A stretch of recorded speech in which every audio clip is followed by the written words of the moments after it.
Deadly Dames, and we're just back from day 2 of Glasgow Film and Comic Con, where we promised ourselves that we weren't going to spend a lot of money, and like always we spent money. So we basically budgeted ourselves, so we knew what we had left, but I know we did go a little bit over that when we went back to Strange Vice, because he always seems to find, or they always seem to find, movies that we really want when we really don't need, but we buy them anyway because we just love films. But I'll start off with the autographs that we got. So I only went to get one autograph today because I didn't actually realise that the other woman from Aliens that we didn't get yesterday was only there yesterday. But sod's law, you know, I'll maybe come across like meeting her again in the future. It wasn't, I kind of wish I had gone yesterday, but I didn't, so maybe next time. But yeah, the actress, now I might say her surname wrong, it's Valene Kane, who plays Jin's mother in Star Wars Rogue One, was there. And I went to the talk, because they always kind of like, so I went to the Aliens talk as well, but I went to the Rogue One talk, and she was really funny, really nice. I actually really like Star Wars Rogue One. I might be like in the minority there, but I think I just like it because, as I said to her, you don't need to wait for the next part to know what's happening, and as much as I like trilogies, etc., I like it when a movie just finishes, it rounds off, and sounds morbid, but everybody died. I kind of like that as well. But yeah, she was really nice. So I went and got her autograph. So it's here. And it's funny because she's only 30 in real life, and we were talking about how obviously she's married to, is it Mads? I can never say it. Mengen, I might be saying his name wrong, but you know the character that plays her husband's also a lot older than her in real life, and it's obviously like they've made her look older in the movie because she looks so different in real life. She looks so much younger. But yeah, she was lovely, so I was glad that I got to get her autograph. And then we purchased one autograph. I tend not to buy autographs as the odd ones that I have picked up. Like, I think I bought a Doug Bradley one, but there's a guy there who, he is genuine. This is what he does for a living. He basically goes around getting autographs from stars, and he's Claire's a massive Beastmaster fan, and I think he kind of knew that from us buying the poster yesterday. But she came across a Mark Singer. Oh, that's really bad because he's in this. Hold on, just going to set you down for a second to take him out this sleeve because there's too much glare. That's better. But yeah, so she spied that that's not much better. Aha! She spied that he had a Mark Singer. That's better. Autograph, and she absolutely loves Beastmaster and couldn't resist buying his autograph. I think we kept hoping that one day we would maybe get to meet him, but it hasn't happened yet. And if we do, then obviously we could just get another autograph. But it's good to have one just in case. So yeah, that's the only 2 autographs that we picked up. We did, against our better judgment, go back to the poster stall. We shouldn't have, because we ended up spending more money there. But it was worth it for the posters that we picked up. So I'll just show you what we got. We bought 3 posters from them. 2 of them were £5, and one of them was a little bit more expensive, but hopefully this will stay open. Is it gonna? Maybe not. What can I use to hold it down? Here, I'll use my phone. There we are. So we picked up this one sheet for Miracle Mile. I think this is a Dutch release, she said. Miracle Mile, we only discovered it at All Night Horror Movie Marathon, which sadly will no longer be coming to Glasgow, but we only discovered it there last year. It was a movie I'd never heard of before, and it's obviously been announced that Arrow Video's releasing it. I'm really glad that they are, because it's a really good movie, and I think more people should know about it, because if it wasn't for All Night Horror Movie Marathon I wouldn't have knew about it, and I'm really glad that Arrow chose to release it. But yeah, had to pick this poster up because it's just a really good film. The other £5 one that I bought, hopefully this one will stay open as well, might need to use my phone, was for a comedy, and it's funny because it's called Time Busters on this, but it's actually my science project that, or at least I've got. I love my science project. It's so stupid, but it's just one of those 80s cheesy fun movies, and I didn't in a million years ever think that I would come across a poster for it, especially when it's as silly as this. Hopefully you can, if I zoom in you might get a better view of it. Hold on. Nope. That's better. Trying to get it to focus so you could see it. It really does look like the characters. You know, it's funny, like the geek guy, he looks like obviously that's Fisher Stevens, and then he looks exactly like he does, but she doesn't look anything like the actress that plays her. But yeah, love this movie. It's just a lot of fun. One I grew up watching, and I never in a million years thought I'd come across a poster for it, so I'm really glad I did. And then the last poster, sorry, I'll just sit you down one last time. I know you keep getting little sneak peeks here when I sit it down.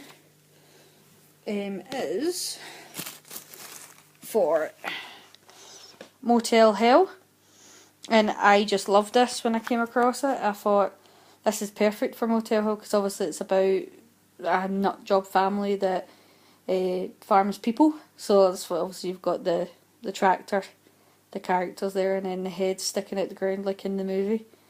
So now Claire and I have the task of trying to find the wall space to put these up. I don't think we expected to pick up 3 posters, but there are 3 posters for 3 really good movies, and obviously we got Beastmaster and Conan yesterday. We have found somewhere that we want to put Conan. It's just a case of finding a frame big enough to fit it, which I'm sure we'll come across. If we might need to get one made for it, which I've never had to do before, but a couple of people were giving me ideas as to where to go and get a frame at a decent price, so may have to do that. But we'll see if we can get a frame first.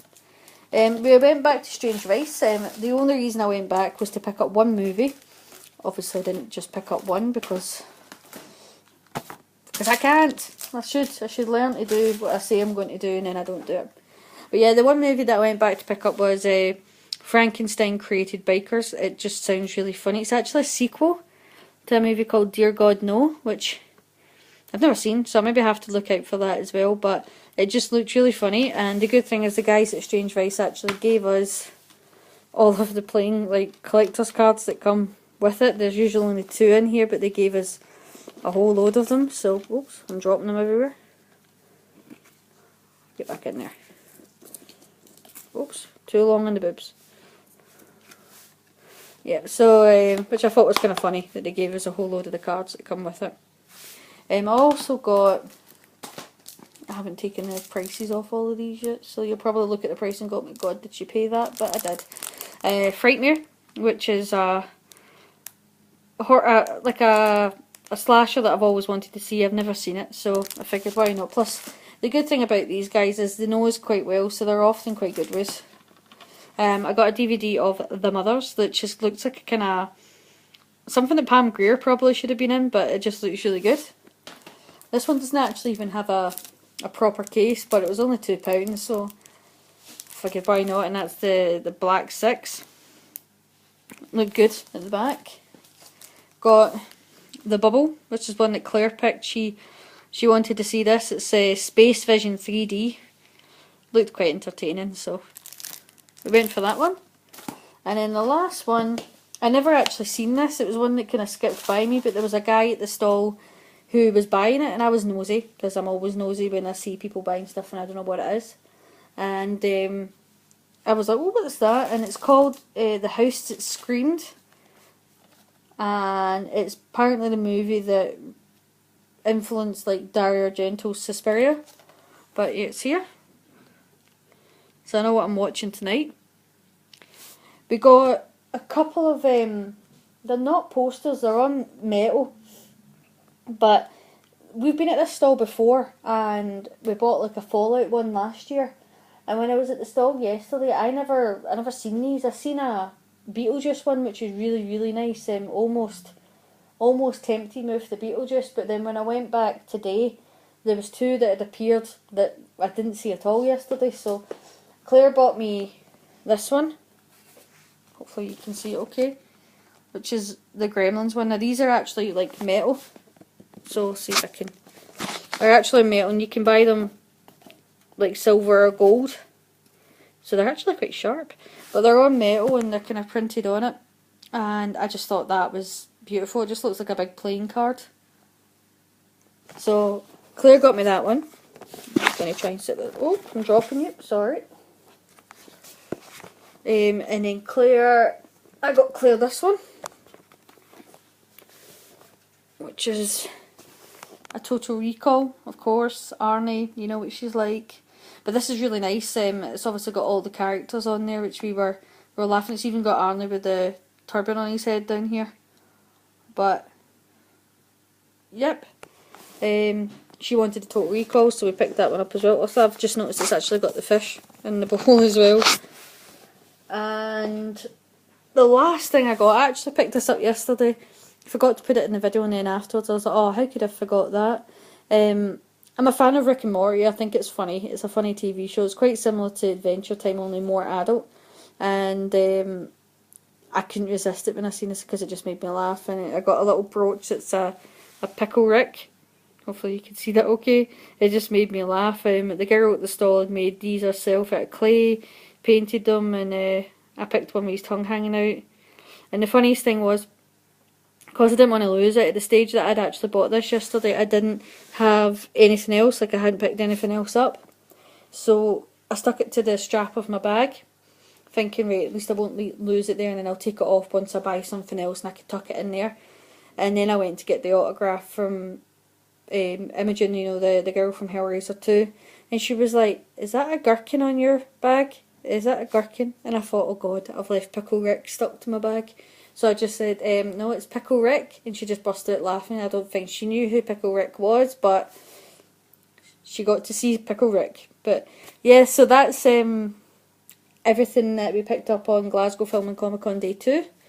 It was really quiet this year, a lot quieter than it usually is, but the good thing about it being so quiet is maybe not so good for the people that go there to sell stuff, but the good thing about it being quiet is that where you do actually get time to get into the stalls and see everything, whereas normally you're kind of stretching by people or waiting for people to move on to get in and have a good look. So at least we got a good view of everything because it was quiet. But I still enjoyed it. It was still a good time. Still going to go back next year. I will support these sort of events being in Glasgow. I'm still going to go to the is it MGM Comic Con? We'll go normal Comic Con in a couple of months, or next month. Yeah, it's definitely next month as well, because I love that these things come to Glasgow now, and I'm definitely going to go and check out Popcorn Horror, which is in November, which is one I hadn't heard about it until my friend tagged me in it on Facebook, and I had a wee look, and I don't think it's going to be as big as Film and Comic Con or as big as Comic Con, but it's basically like short horror movies, and then it's going to be in the Classic Grand in Glasgow if you're interested, and there's 2 floors, and then the second floor is going to be like people selling merchandise. So I've never been, I was on the website, it sounded pretty good, it wasn't that expensive, so I'm going to go along and support it because I think it's good that Scotland gets these things. But as always, thank you for watching. Any comments about anything I picked up, obviously just leave them below. I put this in front as well just so you guys could see Strange Vice. I know I go on and on about them, but if you're a fan of movies and you're looking for films like this one, like I'd never heard of and never seen in a shop, never seen any company in the UK release them, these are the guys that will find these films for you, and they're really nice, and they always go out their way to try and find the movie for you, or hold the movie to the side for you, or be decent with you, which is something that you don't get very often from big companies. So definitely go and check them out if you're a horror fan. I don't know if they ship abroad, but I'm sure they would sort something out for you, but that's their website there. Yeah, so thank you for watching. Please like and subscribe, and take care.